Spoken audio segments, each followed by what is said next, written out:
Disyembre 13, Sabado. Isang mapagpala at napakagandang araw na naman ang haharapin. Maagang nagising at nagayos na rin ang sarili. Medyo marami ang kwento sa araw na ito kaya ano pang gawin? Simulan na natin. Ako si Benoy. Marami akong gustong gawin. Kaya tara, sumama ka sa kwento ko.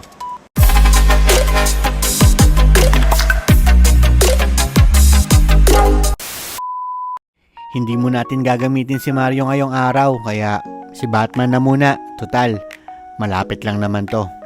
Unang bagay, nagpunta ako sa barangay namin para kumuha ng ayuda.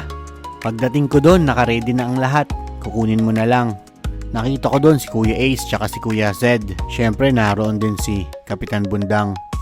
Tuwang-tuwa ako niyan kasi napakalaking bagay ito para sa akin dahil meron na akong hahanda para sa darating na Noche Buena. Isinabay ko na rin kunin yung para kila Kuya Dave at yung kila nanay na rin syempre. Inuwi ko na rin muna ito sa bahay.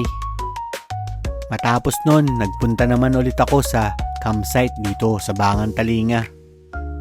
At ito nga ulit yung Camp Galilee.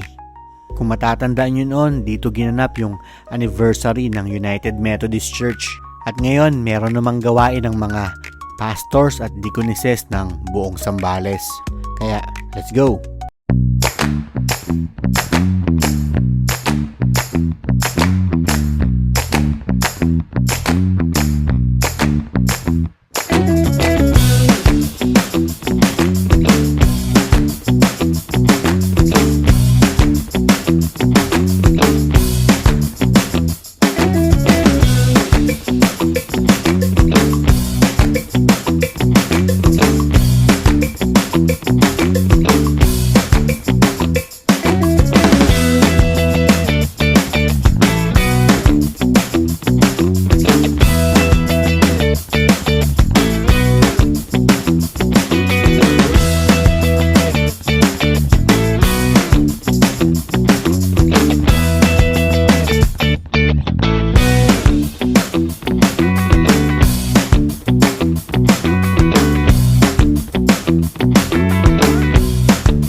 Matapos doon, umuwi na rin agad ako para mananghali.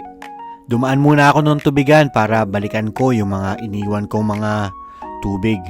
At wala nang paligoy-ligoy pa. Punta na agad tayo sa susunod na kwento.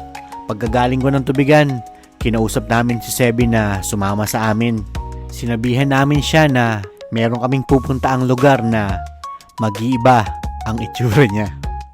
Mabilis naman siyang sumama at siya pa yung excited sa mga bagay na gagawin namin sa kanya. At eto na siya. Simulan na natin.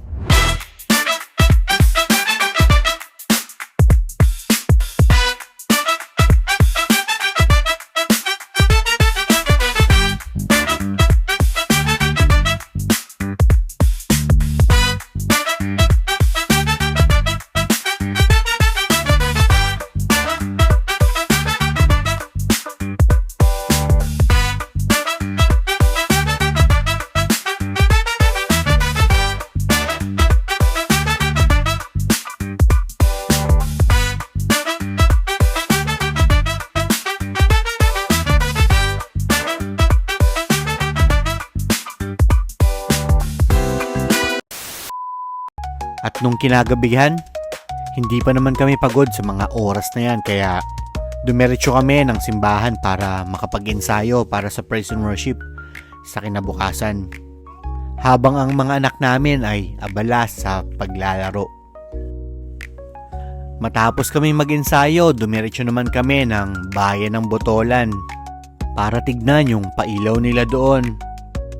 Syempre maganda at saka nasiyahan kami sa mga nakita namin sa mga ilaw na ito.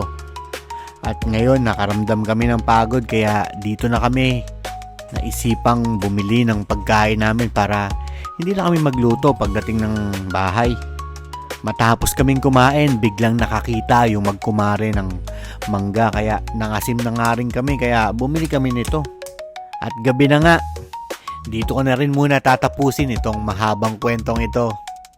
Kaya good night at saka bye!